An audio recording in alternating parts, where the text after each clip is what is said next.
جن لوگوں نے اپنی اولاد کو بے وقوفی سے ناسمجھی سے قتل کیا اور اللہ پر افترا کر کے اس کی عطا فرمائی ہوئی روزی کو حرام ٹھہرایا، وہ گھاٹے میں پڑ گئے، وہ بلا شبہ گمراہ ہیں اور ہدایت یافتہ نہیں ہیں۔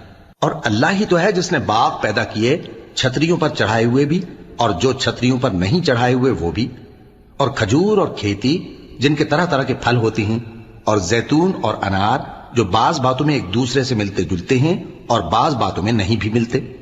جب یہ چیزیں پھلیں تو ان کے پھل کھاؤ، اور جس دن پھل توڑو اور کھیتی کاٹو تو اس کا حق بھی اس میں سے ادا کرو، اور بیجا نہ اڑانا کہ اللہ بیجا اڑانے والوں کو دوست نہیں رکھتا۔ اور مویشیوں میں بوجھ اٹھانے والے یعنی بڑے بڑے بھی پیدا کیے، اور زمین سے لگے ہوئے یعنی چھوٹے چھوٹے بھی۔ پس اللہ کا دیا ہوا رزق کھاؤ اور شیطان کے قدموں پر نہ چلو، وہ تمہارا کھلا دشمن ہے۔ یہ بڑے چھوٹے مویشی 8 قسم کے ہیں، 2 بھیڑوں میں سے اور 2 بکریوں میں سے، یعنی ایک نر اور ایک مادہ۔ اے پیغمبر ان سے پوچھو کہ اللہ نے دونوں کے نروں کو حرام کیا ہے یا دونوں کی ماداؤں کو، یا جو بچہ ماداؤں کے پیٹ میں ہے اسے؟ اگر سچے ہو تو مجھے سند سے بتاؤ۔ اور 2 اونٹوں میں سے اور 2 گایوں میں سے، ان کے بارے میں بھی ان سے پوچھو کہ اللہ نے دونوں کے نروں کو حرام کیا ہے یا دونوں کی ماداؤں کو، یا جو بچہ ماداؤں کے پیٹ میں ہے اس کو؟ بھلا جس وقت اللہ نے تم کو اس کا حکم دیا تھا تم اس وقت موجود تھے؟ اب اس شخص سے زیادہ کون ظالم ہے جو اللہ پر جھوٹ باندھے تاکہ بے جانے بوجھے لوگوں کو گمراہ کرے؟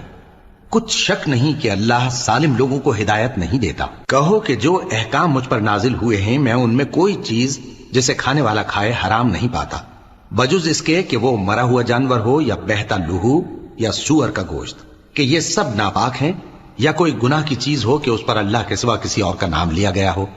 اور اگر کوئی مجبور ہو جائے لیکن نہ تو نافرمانی کرے اور نہ حد سے باہر نکل جائے تو تمہارا پروردگار بخشنے والا ہے، مہربان ہے۔ اور یہودیوں پر ہم نے سب ناخن والے جانور حرام کر دیے تھے، اور گایوں اور بھیڑ بکریوں سے ان کی چربی ان پر حرام کر دی تھی، سوائے اس کے جو ان کی پیٹھ پر لگی ہو یا آنتوں میں لگی ہو یا ہڈی سے ملی ہو۔